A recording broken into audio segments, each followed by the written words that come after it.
adding anti-foaming agents to avoid the formation of foam. Now, antioxidants. Antioxidant uh, are the compounds like vitamin C, then BHT. So these are the compounds which are actually uh, used for preventing oxidation of the active drug, as well as other adjuvants, which may protect the environment, chemical environment of the formulation that you have prepared. Now, what are preservatives? Of course, if anything that you are inserting into the body, you don't want a microorganism to enter with that.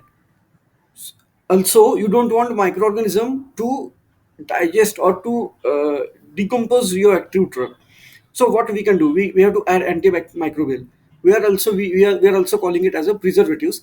There are two types of preservative. One is water soluble, another is water insoluble.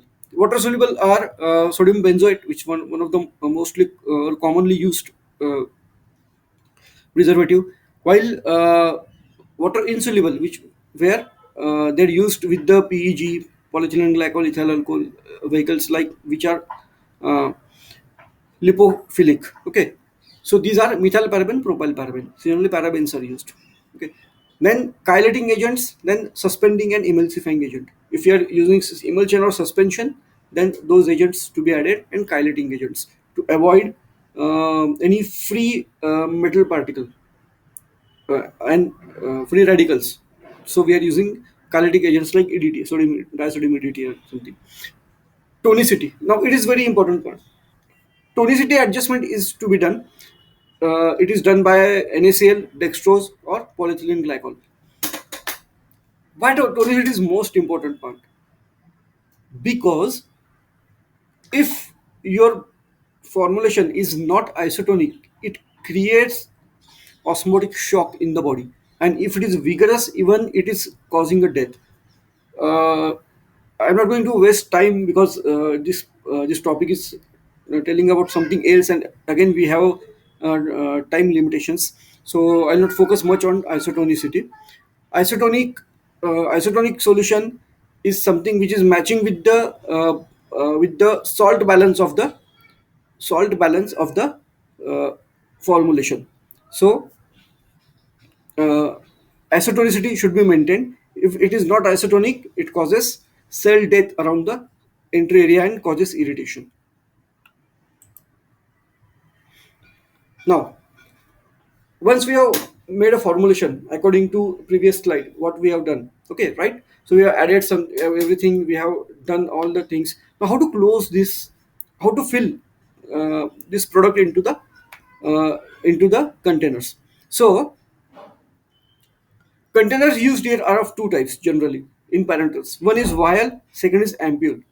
Okay, vial is something. If you look at the first diagram, first photo, so that is empty bottle, which is transparent bottle and closed with the rubber closures, and another is an ampule, which is closed with the glass one, which is cylindrical in shape.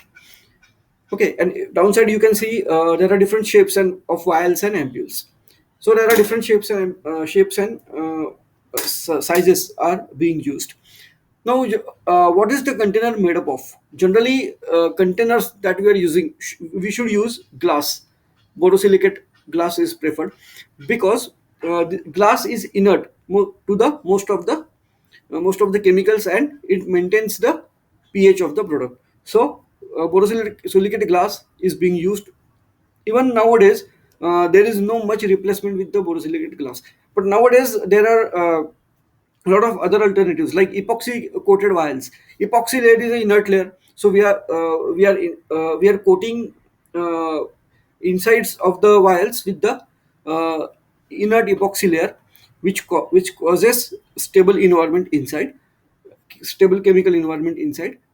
We are also using modern plastic vials. Means plastic we here means we are using different types of polymers to use to make the vials, which are inert, and they are not much heavy, and they are not breakable. So closures. So how do we close the container? So closure should be of borosilicate glass, plastic, as well as resealable rubber. Resealable rubber is used for multiple dosage vials, right?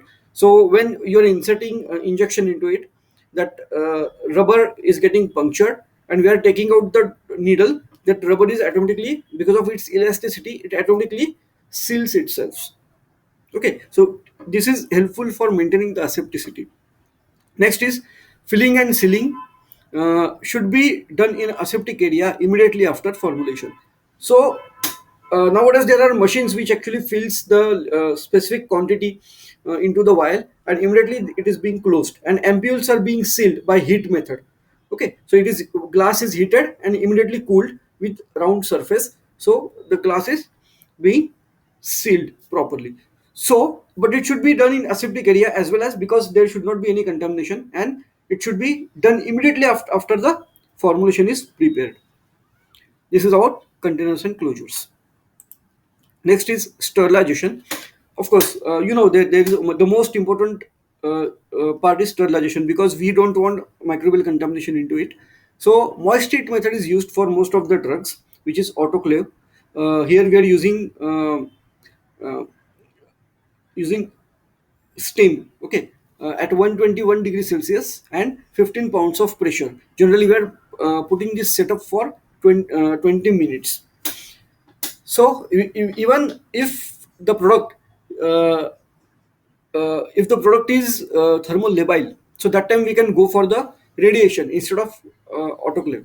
So UV radiation and X-ray radiation can be used for sterilization. So after we sterilize the container, we have made a formula, we have filled it, we have sealed it, and now we have sterilized it. So what next?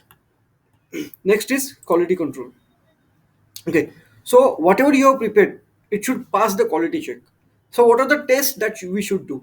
What is the confirmation that the product that is made is of quality? So there are different tests which are given in a IP, and these tests, I'll enlist them: sterility testing, clarity testing, leakage testing, pyrogen testing, and assay.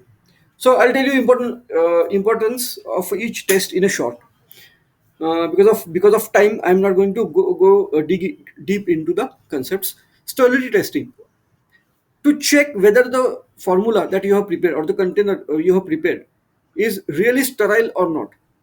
How to check it? Simple. Take any two vials in a batch. Take five vials as per IP, and open them in a aseptic area, and uh, take some part of them with the dropper, sterilized dropper, and put it on the media. Which media? Fluid thioglycolate, FTG, fluid thioglycolate media. So put that drop into fluid thioglycolate media, spray